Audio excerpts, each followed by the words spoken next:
Okay guys, magbabalik pala tayo ng ating binaklas ng brake lever.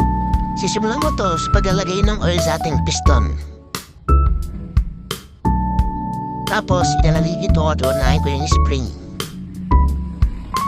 Ang susunod ko naman ay ilalagay natin dito. Tapos una natin nalagay ay yung washer at yung C-clip. Tapos, ilalagay natin yung bilog doon sa una natin nalagay. Tapos gagawin ako pala ito ng alley rings na maliit upang may tulak ko yung piston na yun. At para madaling natin malaki yung C-clip.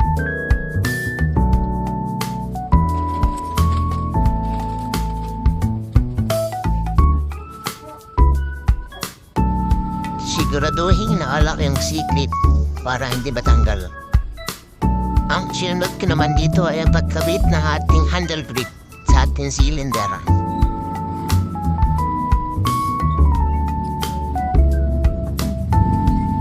Kakabit na din natin yung lock ng handle grip.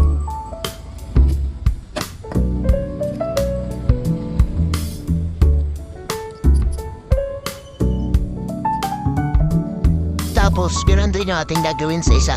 Siyempre, tapos forward na natin to para mabilis.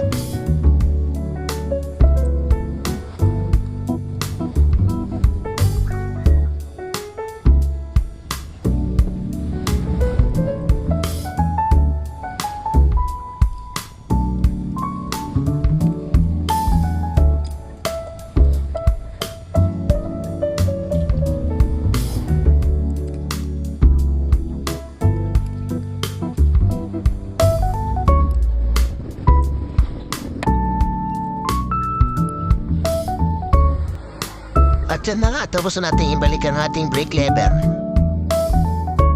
At ito ay tsura ng ating malinis. Thanks for watching.